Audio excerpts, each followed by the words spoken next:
Bienvenue sur la machine temps. Aujourd'hui, cap sur l'aventure avec Crocodile Dundee, le film culte de 1986 qui a fait découvrir au monde entier le charme brut de l'outback australien et ses décalages avec New York. Qui pourrait oublier Mick Dundee, ce bushman au grand cœur et à l'impressionnant couteau, ou Sue Charlton, la journaliste intrépide tombée sous son charme. Entre action, humour et répliques inoubliables, ce film est devenu un phénomène mondial. Mais que sont devenus les stars après le générique? Rejoignez-nous pour découvrir l'évolution du casting de Crocodile Dundee. De leur début jusqu'à aujourd'hui, leur transformation pourrait bien vous étonner. Mick Crocodile Dundee, le légendaire aventurier australien, a été incarné par Paul Hogan. Né le 8 octobre 1939 à Sydney, Hogan avait 47 ans lors de la sortie du premier film en 1986. Connu pour son charme rustique, ses talents de survie et ses réactions face au choc culturel entre l'outback et New York, Dundee a marqué les esprits.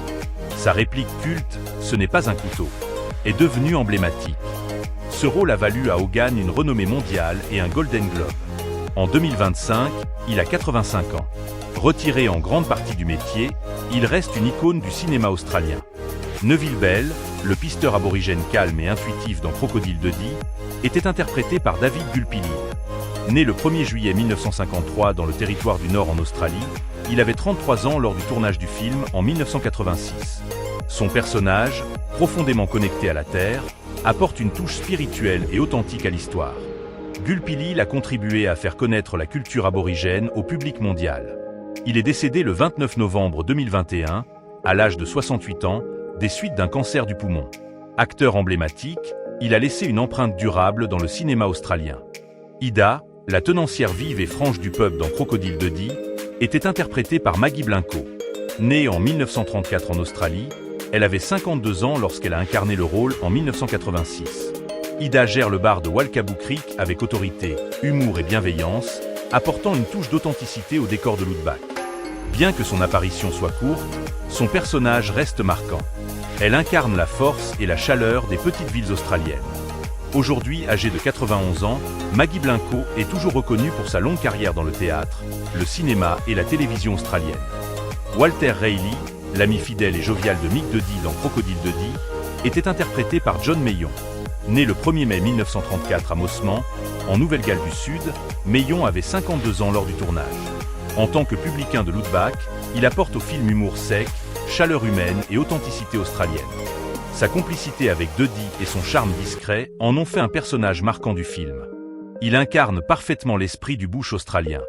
John Mayall est décédé le 11 août 1989, à l'âge de 55 ans, des suites d'une cirrhose du foie, laissant derrière lui une carrière respectée au cinéma et au théâtre. Richard Mason, le fiancé prétentieux et superficiel dans Crocodile Dundee, était interprété par l'acteur américain Mark Bloom. Né le 14 mai 1950 à Newark, New Jersey, Bloom avait 36 ans lorsqu'il a incarné ce rôle.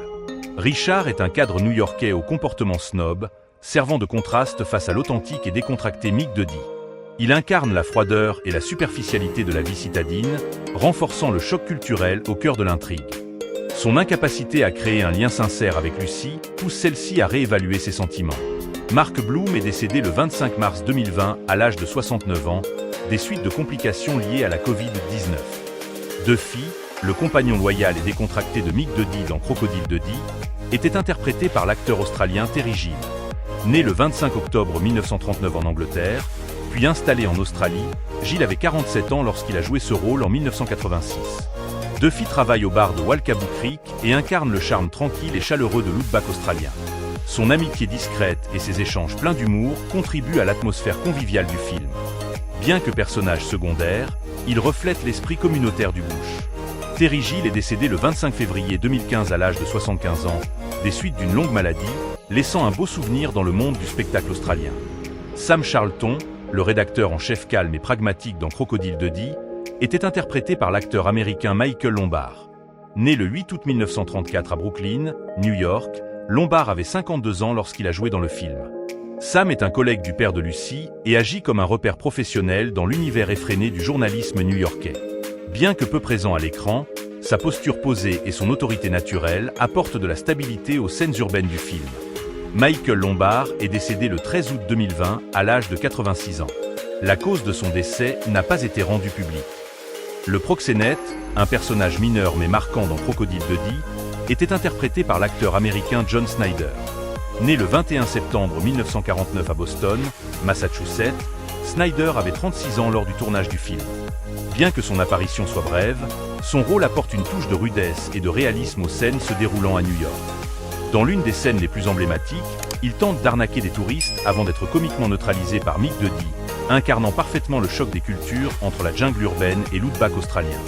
Aujourd'hui, âgé de 75 ans, John Snyder est toujours reconnu pour sa carrière éclectique au cinéma et à la télévision. Gus, le chauffeur de limousine sympathique et plein d'esprit dans Crocodile Dundee, était interprété par l'acteur américain Reginald VelJohnson. Né le 16 août 1952 à Queens, New York, il avait 34 ans lorsqu'il a joué dans le film. Grâce à son charme naturel et son humour discret, Gus offre un accueil chaleureux à Mick Dundee lors de son arrivée à New York. Bien qu'il soit un personnage secondaire, il joue un rôle essentiel en faisant le lien entre l'outback australien et la grande ville, réagissant souvent avec curiosité amusée au comportement de Mick. Aujourd'hui, âgé de 72 ans, Reginald VelJohnson continue à apparaître régulièrement à la télévision et au cinéma. Gwendoline, la mondaine excentrique et élégante dans Crocodile Dundee, était interprétée par l'actrice américaine Anne Carlisle. Née le 5 août 1956 à New York, elle avait 30 ans lors du tournage du film. Bien que son rôle soit bref, Gwendoline se démarque par son style audacieux et sa présence fantasque lors d'une soirée mondaine, offrant un aperçu humoristique du milieu huppé new-yorkais. Son raffinement exagéré et son flair théâtral contrastent fortement avec la simplicité rustique de Mick Dundee. Cette scène illustre avec humour le choc des cultures au cœur du film. Aujourd'hui, âgée de 69 ans, Anne Carlisle est également reconnue comme écrivaine, artiste et coach en performance. Sue Charlton, la journaliste intelligente et aventurière dans Crocodile Dundee, était interprétée par l'actrice américaine Linda Kozlowski. Née le 7 janvier 1958 à Fairfield, Connecticut, elle avait 28 ans lors du tournage du film. Sue se rend dans l'outback australien pour écrire un article sur Mick Dundee et tombe rapidement sous le charme de son mode de vie atypique. Curieuse, indépendante et pleine de caractère, elle incarne un parfait équilibre face à Mick. Leur romance constitue le cœur émotionnel du film, mêlant humour, aventure et tendresse. En 2025, Linda Kozlowski a 67 ans et s'est retirée du cinéma pour se consacrer à des projets personnels et professionnels. Fran, l'hôtesse mondaine élégante et mordante dans Crocodile Dundee, était interprétée par l'actrice américaine Anne Francine. Née le 8 août 1917 à Atlantic City, New Jersey, elle avait 69 ans lorsqu'elle est apparue dans le film. Bien que son rôle soit bref, elle apporte une présence imposante aux scènes de soirées new-yorkaises. Avec ses manières raffinées et ses remarques piquantes, Fran incarne le monde sophistiqué de la haute société, en contraste direct avec le style brut et sincère de Mick Dundee. Ses apparitions ajoutent une touche de satire sociale à la partie urbaine du film. Anne Francine est décédée le 3 décembre 1999 à l'âge de 82 ans. Simone, une invitée de soirée élégante et excentrique dans Crocodile Dundee, était interprétée par l'actrice américaine Caitlin Clark. Née le 3 mai 1952 à Pittsburgh, en Pennsylvanie, Clark avait 34 ans lorsqu'elle est apparue dans le film. Bien que son rôle soit bref, Simone apporte une touche de fantaisie au monde sophistiqué de Manhattan, soulignant le contraste entre l'élite new-yorkaise et la simplicité brute de Mick Dundee. Son personnage incarne le regard amusé porté sur les différences culturelles, réagissant avec curiosité au comportement décalé de Mick. Caitlin Clark est décédée le 9 septembre 2004 à l'âge de 52 ans, des suites d'un cancer de l'ovaire. Le New-Yorkais, un citadin bavard et impatient dans Crocodile Dundee, était interprété par l'acteur américain Paul Greco. Né le 21 octobre 1955 à Newark, dans le New Jersey, Greco avait 31 ans lorsqu'il a joué ce rôle. Bien que son apparition soit brève, son personnage incarne à merveille l'énergie, le stress et le sarcasme de la vie new-yorkaise. Dans une scène courte mais mémorable avec Mick Dundee, il souligne le contraste culturel entre la simplicité rustique de l'outback et le chaos urbain. Paul Greco est décédé le 17 décembre 2008 à l'âge de 53 ans des suites d'un cancer du poumon, laissant derrière lui une carrière marquée par des rôles secondaires marquants. Et voilà qui conclut notre voyage à travers les transformations du casting de Crocodile Dundee. Quel acteur vous a le plus surpris par son parcours? Les auriez-vous reconnus aujourd'hui? Dites-le nous en commentaire. Si vous avez aimé replonger dans ce film culte, laissez un pouce bleu, partagez avec vos amis fans de cinéma, et n'oubliez pas de vous abonner à la Machine Temps pour encore plus de retours nostalgiques. Merci de nous avoir suivis, et à très bientôt pour une nouvelle escale dans le passé.